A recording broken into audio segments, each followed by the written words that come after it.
Hi friends, இன்றைக்கி நம்ம ஹெல்த்தியான ராகி முறுக்கு எப்படி செய்யறதுன்னு பார்க்கலாம். இந்த மெஷர்மெண்ட்டில் நீங்கள் செய்யும்போது எண்ணெய் குடிக்காமல் நல்ல கரகரப்பாக வரும். இது எப்படி செய்யறதுன்னு பார்க்கலாம். ஒரு பாத்திரத்தில் நல்லா சளிச்சிட்டு 2 கப் அளவு ராகி மாவு எடுத்துக்கலாம். 2 கப் ராகி மாவுக்கு 1 கப் அளவு அரிசி மாவு கரெக்டாக இருக்கும். இந்த அரிசி மாவு சேர்த்து செய்யும்போது உங்களுக்கு முறுக்கு எண்ணெய் குடிக்காமல் நல்லா பொறு பொறுன்னு வரும். இதோட 1 கப் அளவு பொட்டுக்கடலை மாவு சேர்த்துக்கலாம். பொட்டுக்கடலை நல்லா மிக்சியில் போட்டு அரைச்சிட்டு திப்பி எதுவும் இல்லாமல் நல்லா சளிச்சு எடுத்துகிட்டு சேர்த்துக்கலாம். இதோட நம்ம காரத்துக்கு 1 டேபிள் ஸ்பூன் தனி மிளகாத்தூள் சேர்த்துக்கலாம். நீங்கள் உங்கள் காரத்துக்கு ஏற்ப சேர்த்துக்கலாம். இதோடையே நம்ம 1 டேபிள் ஸ்பூன் அளவு உப்பு சேர்த்துக்கலாம். அடுத்ததாக இதோட 2 டேபிள் ஸ்பூன் அளவு வெள்ளை எள் சேர்க்குறேன். நீங்கள் கருப்பு எள் வேணாலும் சேர்த்துக்கலாம். இதோட அரை டீஸ்பூன் அளவு ஓமம் சேர்த்துக்கிறேன். நீங்கள் ஓமத்தோட வாசனை அதிகம் பிடிக்கணும், இன்னும் கொஞ்சம் கூட சேர்த்துக்கலாம். இதோட 2 டேபிள் ஸ்பூன் அளவு வெண்ணெயை நல்லா இந்த மாதிரி உருக்கி வச்சுருக்கேன், இதை சேர்த்துக்கலாம். வெண்ணெய்க்கு பதிலாக 2 டேபிள் ஸ்பூன் நெய்யையும் நம்ம சூடு பண்ணிவிட்டு சேர்க்கும்போது முறுக்கு நல்லா கரகரப்பாக இருக்கும். ஒரு ஸ்பூன் வச்சு இந்த மாவு எல்லா பக்கமும் ஒன்றா கலந்து வர்ற மாதிரி நல்லா கலந்து விட்டுடலாம். இப்போ கலந்தாச்சு. இப்போ இதில் நம்ம உப்பு காரம் டேஸ்ட் பார்த்துக்கலாம், எது குறைவாக இருக்கோ அதை சேர்த்துக்கலாம். இந்த அளவே உங்களுக்கு பார்த்திங்கன்னா கரெக்டாக இருக்குது. இப்போ இந்த மாவை நம்ம தண்ணி ஊற்றி நல்லா கெட்டியாக பிசைஞ்சிக்கலாம். மாவு ரொம்ப கெட்டியாகவும் இருக்கக்கூடாது, அதே மாதிரி ரொம்ப தளர்வாகவும் இல்லாமல் ஒரு சாஃப்டான முறுக்கு மாவு பார்த்துக்கு பிசைஞ்சிக்கலாம். இப்போ பிசைஞ்சாச்சு. நம்ம விரலில் உள்ளே வச்சு அழுத்தும் போது அது ஈஸியாக போகணும். இந்த பதத்தில் பிசைஞ்சிக்கலாம். நான் இன்றைக்கி முறுக்கு செய்கிறதுக்கு இந்த 3 கண் இருக்கிற முறுக்கு அச்சு எடுத்திருக்கேன். நீங்கள் ஸ்டார் வேணாலும் எடுத்துக்கலாம். இப்போ இந்த முறுக்கு குழலோட உள்பகுதியிலையும் மேல் பகுதியிலையும் நல்லா எண்ணெய் தடவி வச்சுக்கலாம். அப்போ தான் மாவு உங்களுக்கு அழுத்தும் போது ஈஸியாக வரும், மாவு உள்ளே ஒட்டாமல் இருக்கும்.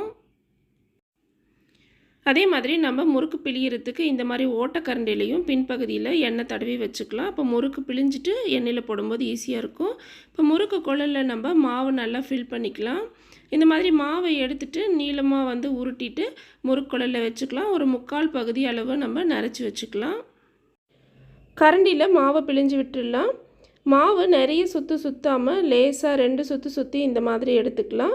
இதோட ஓரங்களையும் நல்லா லேசாக அழுத்தி விட்டுக்கலாம். அப்போ தான் எண்ணெயில் போடும்போது பிரியாமல் இருக்கும். எண்ணெயை சூடு பண்ணிடலாம். எண்ணெயில் சின்னதாக ஒரு பீஸ் மாவை எடுத்து உள்ளே போட்ட உடனே அது மேலே வரணும். எண்ணெய் நல்லா காஞ்சிருக்கணும். இப்போ இதில் நம்ம ஏற்கனவே பிழிஞ்சு வச்சுருக்கிற முறுக்கை சேர்த்துக்கலாம். ஒரே ஈடு அதிகமாக சேர்க்காமல் 2-3 முறுக்கு மட்டும் சேர்த்துக்கலாம். முறுக்கு சேர்த்த உடனே நம்ம திருப்பி விடக்கூடாது. ஒரு 2-3 நிமிஷம் கழிச்சதுக்கு அப்புறமா இதை பொறுமையாக திருப்பி விடலாம். உடனே திருப்பும்போது உங்களுக்கு முறுக்கு எல்லாம் உடஞ்சி வந்துடும். முறுக்கு வேகும்போது முறுக்கு சுற்றி பார்த்திங்கன்னா நிறைய பபிள்ஸ் இருக்கும். இப்போ முறுக்கு நல்லா வெந்துடுச்சுன்னா உங்களுக்கு இந்த மாதிரி நல்ல பபிள்ஸ்லாம் இல்லாமல் கிளியராக இருக்கும். இப்போ நமக்கு இது முறுக்கு வெந்துடுச்சு. இது ஆயிலேருந்து எடுத்துக்கலாம். முறுக்கை ரொம்ப நேரம் செவக்க விட்டாலும் உங்களுக்கு கசப்பு தன்மை தட்டிடும். அதனால் கரெக்டாக இந்த மாதிரி பபிள்ஸ் அடங்கின உடனே நம்ம ஆயிலிருந்து எடுத்துக்கலாம். அடுத்த ஈடு முறுக்கு போடுறதுக்கு முன்னாடி எண்ணெயை 1 நிமிஷம் சூடு பண்ணிவிட்டு அதுக்கப்புறமா நம்ம முறுக்கு சேர்த்துக்கலாம். முறுக்கு போட்டதுலேருந்து முறுக்கு வெந்து எடுக்கிற வரைக்கும் எண்ணெயோட சூடை நம்ம ஒரே அளவாக வச்சுக்கணும். அதே மாதிரி முறுக்கில் நம்ம சேர்த்துருக்கிற எள்ளோட கலரை வச்சு நம்ம முறுக்கு வெந்துருச்சான்னு கண்டுபிடிச்சிக்கலாம். அது எள்ளு லேசாக செவந்திருந்தால் போதும், நம்ம எடுத்தோம்னா கரெக்டாக இருக்கும். இப்போ முறுக்கு எப்படி வந்திருக்குன்னு பார்க்கலாம். ஒரு முறுக்கை எடுத்துகிட்டு நல்லா இப்படி நம்ம அழுத்தும் போது பாருங்கள் எவ்வளோ மொறுன்னு கரகரப்பாக வந்திருக்கு.